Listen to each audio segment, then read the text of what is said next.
Why do so many autistic children not make progress? It's not for the reason you think. Hello, everyone. Today in this video, I'm going to answer this question as the father of a boy who was diagnosed with ASD autism at the age of 3 and who is now 9 years old, Alexandre. And for a long time, I was in the same situation as you, meaning that I searched for many solutions, at least all those that health professionals could offer me to help improve my son. Always hoping that this wasn't a diagnosis we could do nothing about, but rather a situation that could change or even change significantly. And I constantly searched for what could have a major impact on his development. I always had the feeling that there was some kind of blockage somewhere. If you're watching this video, you probably have the same feeling.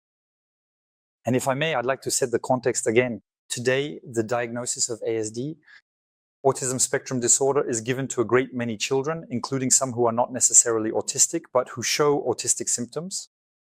And today, specialists such as psychologists, psychoanalysts, well, maybe less so psychoanalysts, but pediatricians, doctors, and neurologists sometimes find it very easy to make this kind of diagnosis.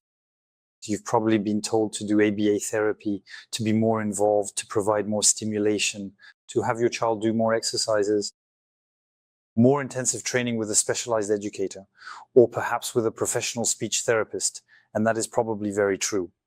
But the real problem is that it is simply not enough, especially when at the very root of the entire issue, there is a complex electrophysiological disorder within the brain. I'm not going to go back over the other videos on this channel, where indeed I explained to you the major changes I observed after implementing neuromodulation with my son, where precisely we were able to observe through an electroencephalogram major electrophysiological imbalances in Alexandre's brain function. But if you are indeed trying to stimulate your child, trying to help them socialize, trying to give them lessons with a speech therapist, it's not necessarily the amount that will make a difference once there is an electrophysiological barrier in the brain. And what I recommend to you by sharing my experience today is really to check this aspect and try to take action, because there is always a lever, there is always room for improvement at the electrophysiological level, and the situation is never set in stone. Now, if you follow these recommendations from specialists, which I am absolutely not questioning, the only thing I do question is their degree of effectiveness. If in fact your child has a blockage at the cerebral level, no matter what you put in place, 5, 6, 7 hours of daily stimulation with a speech therapist, with a special education teacher, your results will be very limited. And I think that many of you will recognize yourselves in this situation. You give your child many hours of stimulation and you see a progress curve that is often very slow. At least that was how I felt. And I think that by having a lot of contact and through extensive conversations with many parents of children on the autism spectrum, we have clearly noticed a great deal of progress, especially through the use of applied behavior analysis, or ABA therapy, and other behavioral therapies, where specific rewards are given to the child so that they can better integrate and assimilate positive behaviors and develop more effective, especially social, approaches to their daily lives. But the problem is that you quickly reach a plateau and it doesn't change the underlying issue.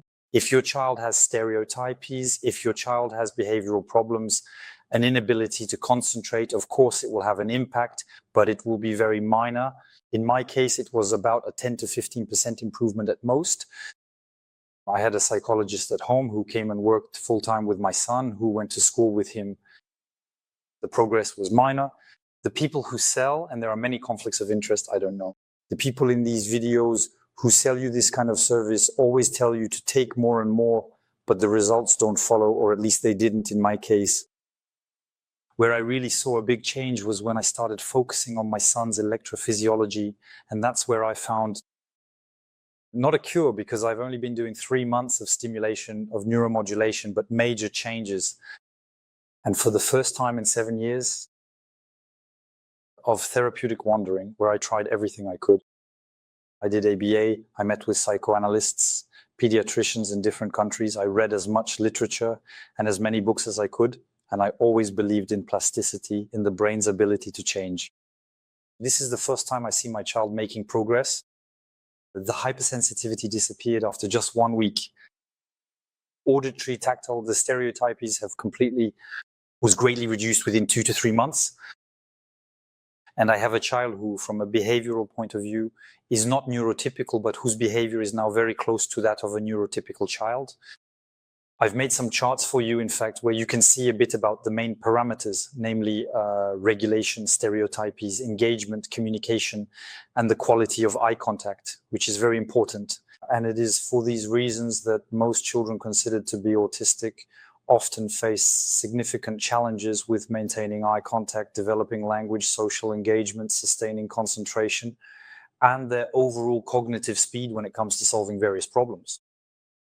In my case, it was mainly the stereotypes and the inability to concentrate that were particularly disabling on a daily basis, as well as language, of course, the quality of contact and so on. There were major changes once I was able to identify this electrophysiological block. I have made numerous videos on the subject on this YouTube channel, and I invite you to check them out. I plan to keep you updated over the coming months on Alexandre's progress, since I have implemented intensive, almost daily neuromodulation for Alexandre, combined with an educator for 7 hours a day. So ask yourself the right question. It's not always about doing more behavioral stimulation to improve things. Maybe the problem lies elsewhere.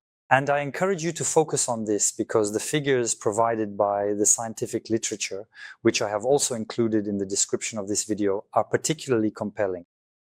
And I urge you, in the interest of your child, to learn more about the subject and do your own research. That's all. I wish you the best of luck in helping your child improve.